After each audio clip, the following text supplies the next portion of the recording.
que é sexualidade humana? Vou tentar nesse vídeo ser bem objetiva para esclarecer esse tema. Primeiramente, somente os seres humanos são capazes de desenvolver a sexualidade. Os animais, eles não têm sexualidade, porque a sexualidade envolve questões que somente o ser humano é capaz de sentir, de perceber, tem a ver com afetos, tem a ver com sentimentos, tem a ver com desejos, tem a ver com cultura. Então, somente os seres humanos possuem sexualidade. Os animais, eles não têm sexualidade. Eles cruzam, eles se encontram, né, procriam, mas eles não têm sexualidade. Primeira coisa. Uma outra coisa muito comum das pessoas confundirem é sexualidade com sexo. Então, falar de sexualidade tem a ver com o que eu vou trazer aqui.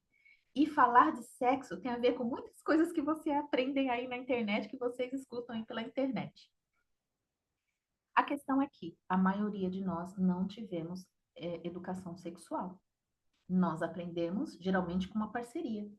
Ou aprendemos em filmes pornográficos, em filmes eróticos, ou em fontes que não são seguras. Isso gera problemas. E aí, por quê? Porque isso é um fator biopsicossocial, né? É um fator biopsicossocial. Quando a gente fala bio, tem a ver com questões biológicas, que geralmente é até aí que a gente aprende na escola, né? Como são as características femininas, as características masculinas, os hormônios, o desenvolvimento das características sexuais femininas. Isso acontece até aí. Mas a sexualidade vai muito além disso. Então, é disso que a gente vai falar hoje aqui.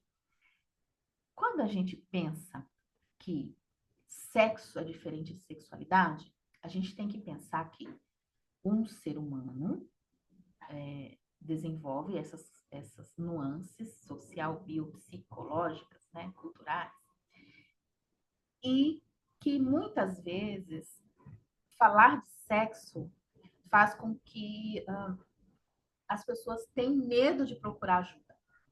Por quê? Porque falar de sexo não tem a ver com o que eu vou falar aqui e não tem a ver com o que um terapeuta e um sexólogo vai tratar com você. Falar de sexo tem a ver com, vocês vão ver por aí, como se tornar uma pessoa mais desejável, como aumentar a sua libido, como ser mais atraente para o seu amor, falar da intimidade, das minúcias da sua intimidade, coisas que você vai falar somente com sua parceria, coisas que você não precisa abrir com o sexólogo.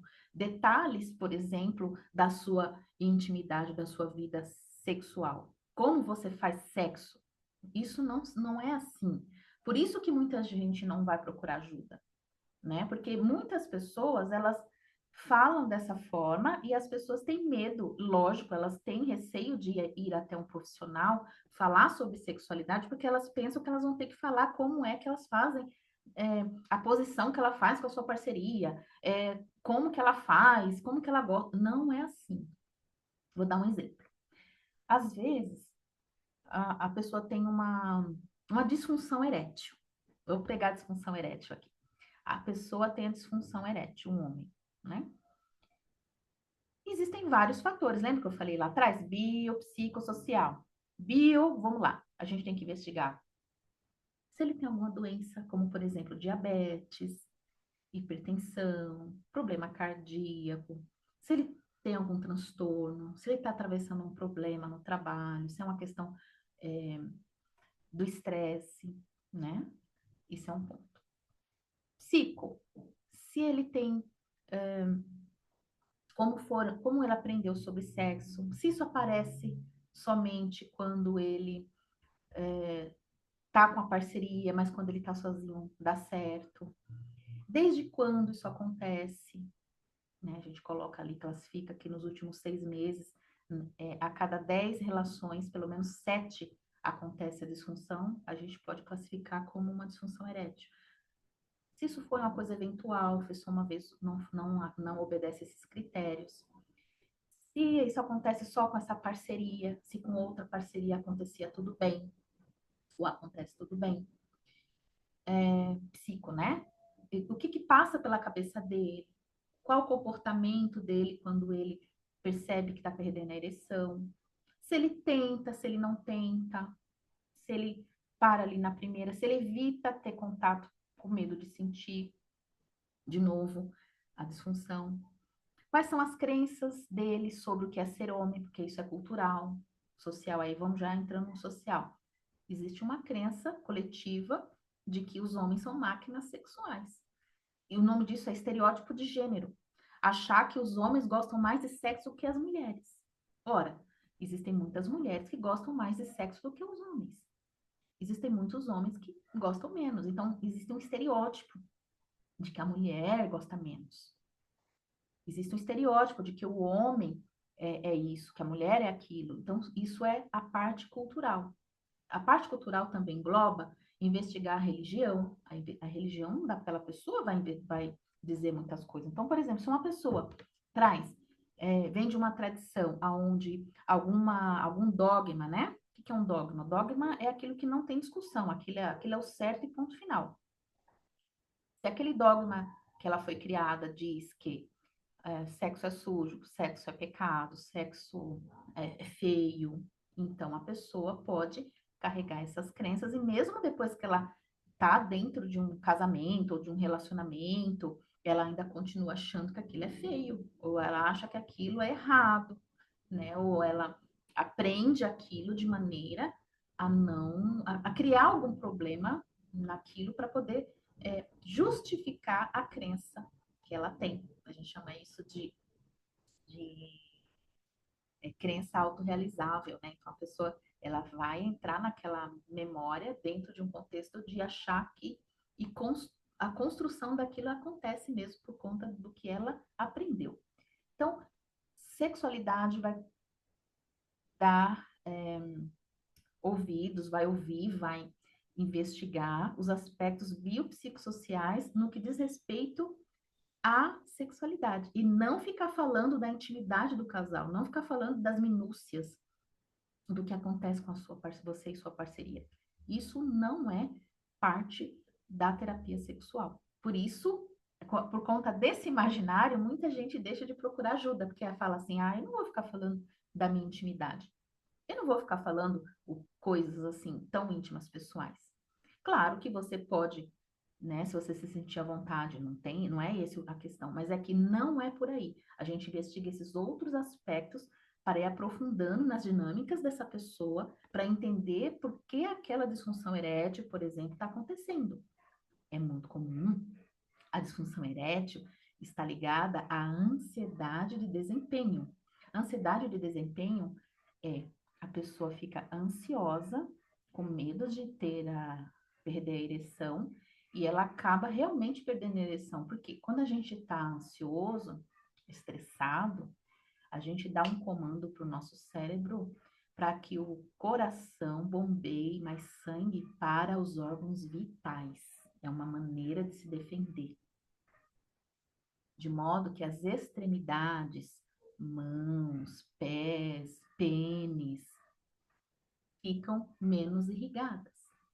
Quando a gente fica ansioso, a gente vai gerar menos irrigação nos corpos cavernosos. No pênis, ele tem umas veias bem grandes, umas estruturas, né, bem calibradas, que se enchem de sangue quando o homem está excitado, que é diferente de estar com desejo, vou falar disso daqui a pouco, de modo que ele complete a ereção. E quando a pessoa está ansiosa, com medo de falhar, porque culturalmente é colocado que o homem tem que ser uma máquina sexual, que se o homem falhar, ele não presta, que ele se falhar uma vez, enfim. E mesmo se falhar vários, tem tratamento, existem tantas possibilidades, né? Homens maravilhosos, homens decentes, não tem nada a ver com esses estereótipos que são ditos por aí. Então, pode procurar ajuda. Então, ao invés de ele fazer isso, ele fica com medo e fica ansioso. Então, muitas vezes ele vai fazer o sexo rapidinho ali para com medo de falar. Então, já comprei logo minha...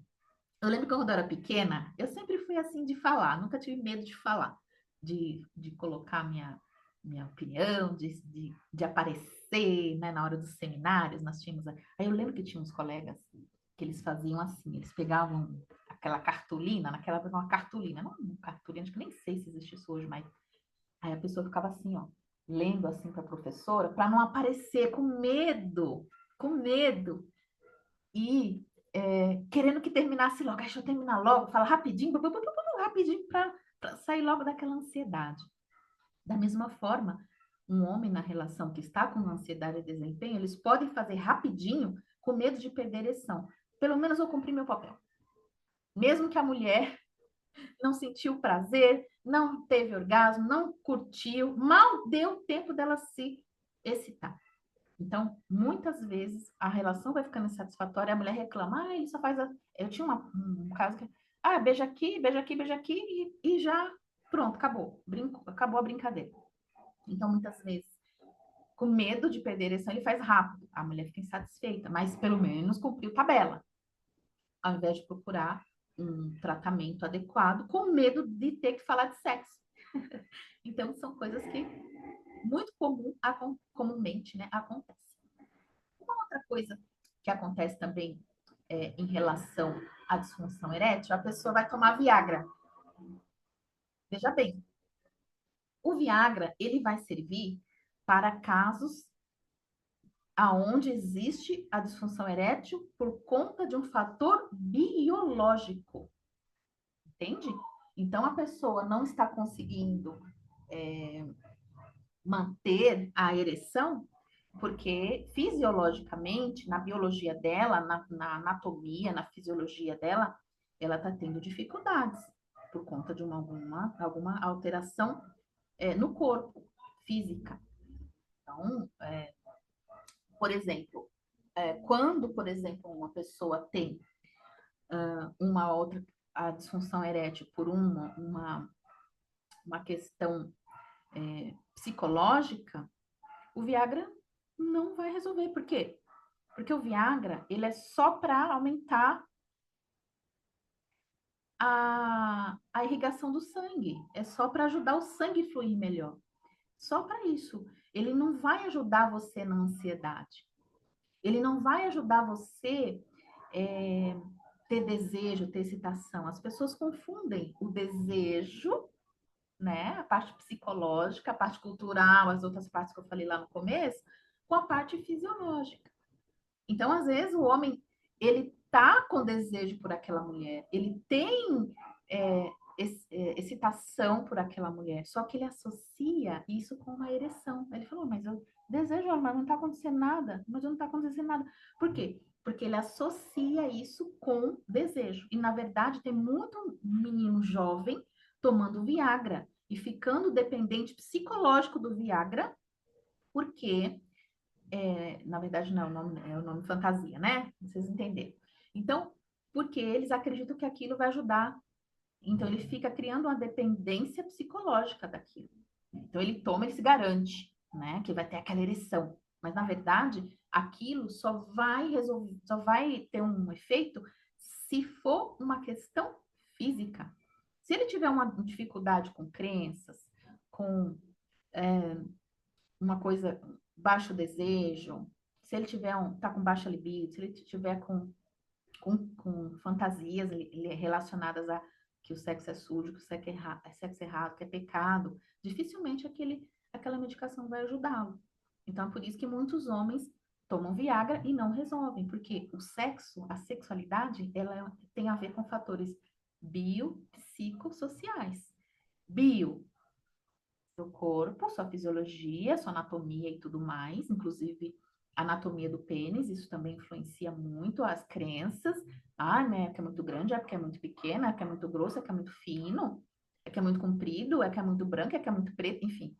Qualquer coisa que vem na cabeça dele, que ele criou, que alguém falou, bio, tanto homens quanto mulheres, né, mulheres mais ainda, e psico, se é só com aquela parceira, o que ela aprendeu, o que passa pela cabeça dele, quais são as crenças que ele tem sobre aquilo, que ele construiu sobre aquilo. Psico. Social, a religião dele, a cultura dele, o que ele pensa, como é que o mundo pensa sobre isso, o que o mundo está pensando sobre isso. Você quer ver uma coisa bem comum? Muitas meninas que eu atendo novas, que estão solteiras, conhecendo rapazes, reclamando de que os rapazes demoram para ejacular, não conseguem ejacular quando estão penetrando elas na relação. Por quê?